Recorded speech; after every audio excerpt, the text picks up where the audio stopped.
ഓർമ്മകളെ മാത്രം അവശേഷിപ്പിച്ചുകൊണ്ട് മരണം പ്രിയപ്പെട്ടവരെ കൂടെ കൊണ്ടുപോകുമ്പോൾ എത്ര കാലം കടന്നു പോയാലും എന്തെല്ലാം മാറ്റം സംഭവിച്ചാലും അവരുടെ നല്ല നിമിഷങ്ങൾ മനസ്സിലോടിയെത്തും.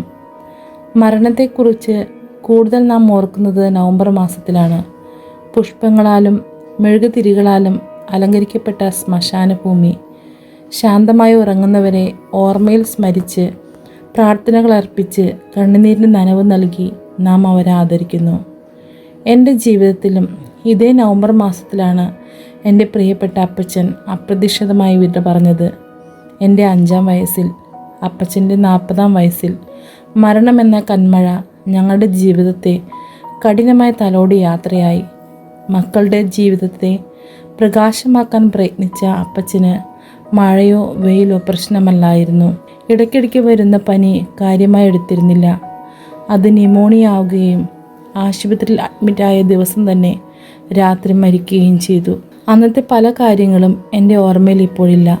എങ്കിലും 35 വർഷങ്ങൾക്ക് ശേഷവും എന്നെ ആദ്യമായി സ്കൂളിൽ കൊണ്ടുവിട്ട അപ്പച്ചൻ്റെ രൂപവും എന്നെ ഒരുപാട് സ്നേഹത്തോടെ കൊഞ്ചിച്ച് താലോലിച്ച് കൊണ്ടു നടന്നിരുന്ന അപ്പൻ്റെ രൂപവും എൻ്റെ മനസ്സിലുണ്ട്. അമ്മ എന്നെ ഗർഭിണിയായ നിമിഷം മുതൽ അപ്പച്ചൻ പറയുമായിരുന്നു ഇത് മോളാണെന്ന്. ഉദരത്തിൽ വെച്ച് തന്നെ ഒരുപാട് സ്നേഹം നൽകി. പക്ഷേ ആ സ്നേഹം ഒരുപാട് അനുഭവിക്കാൻ കാലം വഴിയൊരുക്കിയില്ല. അപ്പച്ചൻ ഇല്ലാത്തതിൻ്റെ വിഷമം പലപ്പോഴും പല സന്ദർഭങ്ങളിലും ഞാൻ അനുഭവിച്ചിട്ടുണ്ട്.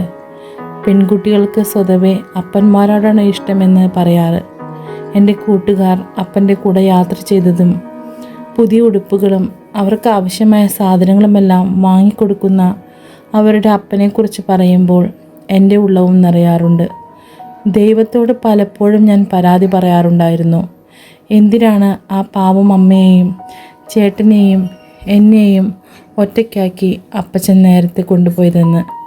ചെറുപ്പത്തിൽ നിഷ്കളമായ മനസ്സിൽ വന്നുപോയ കാര്യങ്ങളെല്ലാം ഇന്ന് ഓർക്കുമ്പോൾ മരണമെന്നത് ഒരു യാഥാർത്ഥ്യമാണെന്ന തിരിച്ചറിവുണ്ട്.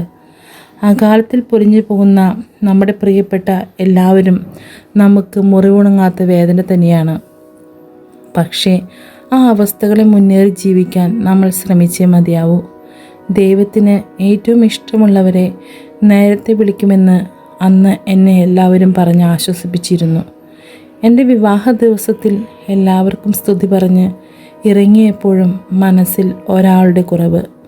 മനസ്സിൽ മാത്രമല്ല, അവിടെയൊക്കെ ആ കുറവ് അനുഭവപ്പെട്ടിരുന്നു. മാതാപിതാക്കൾ ജീവിച്ചിരിക്കുന്നിടത്തോളം കാലമാണ് മക്കളുടെ ഏറ്റവും സന്തോഷകരമായ കാലഘട്ടം. ഒരാളുടെ കുറവ് ദൈവം മറ്റെല്ലാവരിലൂടെ നികത്തുമെന്ന് പറയാറുണ്ട്. അതെൻ്റെ ജീവിതത്തിൽ നടന്നു. എൻ്റെ ജീവിത പങ്കാളി പലപ്പോഴും ഒരപ്പനെ പോലെ അല്ലെങ്കിൽ അപ്പൻ്റെ വാത്സല്യത്തോടെ ചോദിക്കാതെ തന്നെ എൻ്റെ ആവശ്യങ്ങൾ നിറവേറ്റി തരുന്നു, സംരക്ഷണം തരുന്നു. എൻ്റെ ബാല്യത്തിലും കൗമാരത്തിലും കിട്ടാതെ പോയ സ്നേഹം ഇപ്പോൾ ഞാൻ അനുഭവിക്കുന്നു. ഇൻസ്റ്റഗ്രാമിൽ പറയുന്നത് പോലെ ഡാഡീസ് ഗേൾ ആകാൻ പറ്റിയില്ലെങ്കിലും ഹസ്ബൻഡ്സ് ഗേൾ ആകാൻ ദൈവം അവസരം നൽകി. ഇന്ന് നാം മരിച്ചാൽ നമ്മുടെ നിത്യത എവിടെ ചെലവഴിക്കും? സ്വർഗത്തിലോ നരകത്തിലോ? യേശുക്രിസ്തു പറയുന്നു, എന്നിൽ വിശ്വസിക്കുന്നവൻ മരിച്ചാലും ജീവിക്കും.